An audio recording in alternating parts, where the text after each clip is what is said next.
Lundi, le 15 décembre 2008, 16h, à l'aréna de Kanjik-Swalujuak. Normalement, ici, il devrait y avoir une trentaine de jeunes participants au programme de développement du hockey implanté par Joey Juneau dans le Grand Nord du Québec.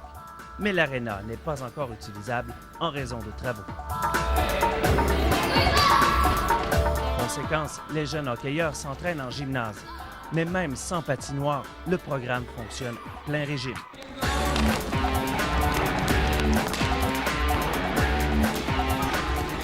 On a au-dessus de 85 jeunes inscrits dans le programme sur une école qui en compte environ 250. On a entre 50 et 60 élèves chaque jour qui viennent pour jouer au hockey. Le programme de développement du hockey pour les jeunes du Nunavik en est à sa 3e saison. Il s'agit avant tout d'un outil de lutte contre le décrochage qui atteint un pourcentage astronomique dans le Nunavik. Ici, 9 jeunes sur 10 ne terminent pas leur secondaire. Pour faire partie du programme, les élèves doivent être présents en classe, bien se comporter et faire des efforts sur le plan académique. Les professeurs évaluent les élèves et font rapport. Les entraîneurs décident ensuite qui jouera ou ne jouera pas.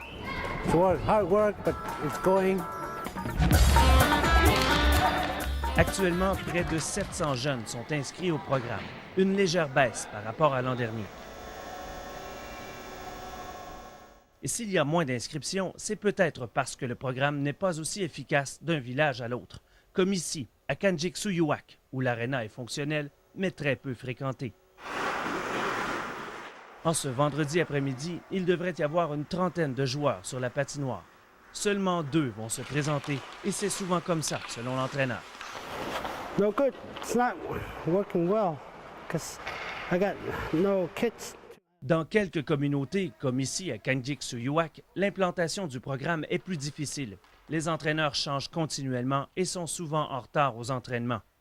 La directrice de l'école a jugé bon de prendre elle-même en charge la coordination académique du programme pour faciliter les choses.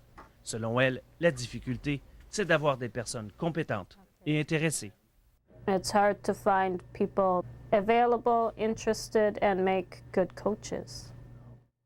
Je te dis pas que bon, ils sont là à chaque jour à la bonne heure pour partir des pratiques, mais en même temps, je veux dire, c'est beaucoup mieux que qu'est-ce que c'était avant l'arrivée du programme en question. Joey Juneau coordonne le programme à partir de Kuujjuaq. Depuis l'automne 2006, il s'est buté à plusieurs difficultés. La moitié des lumières fonctionnent pas. Sur nos ondes l'an dernier, il dénonçait le piètre état des installations sportives dans le Nunavik, comme ici, à l'aréna de Kanjik-Swalujuak. Aréna qui, cette année, n'a été fonctionnelle qu'à partir du début janvier. Il y a des fils, Son appel a été entendu. En juin dernier, la ministre de l'Éducation, du Loisir et du Sport du Québec annonçait un investissement de près de 14 millions pour la réfection des installations sportives du Nunavik. Les travaux devraient débuter ce printemps. Avoir des arénas fonctionnelles ne réglera pas tous les problèmes. Les communautés sont isolées et réparties sur un immense territoire. Joey Juneau ne peut s'y rendre qu'une fois ou 2 par année, même s'il habite à Kuujjuaq. La solution, selon lui, passe par l'implication d'un plus grand nombre de professeurs, comme Luc Paquette. Ça fait en sorte que les Inuits qui n'ont pas grandi dans un environnement où il y a une structure de hockey mineur ou une structure de hockey études sont appuyés par des gens qui ont plus vu ça, qui ont eu la chance de grandir là-dedans. Et puis c'est ça qui fait que ça fonctionne. Malgré les hauts et les bas, le programme fait sentir son impact partout, même là où peu d'élèves sautent sur la patinoire. J'ai vu depuis le programme a commencé il y a quelques semaines, il y a eu une grosse amélioration. Donc ça, c'est vraiment le fun pour les profs.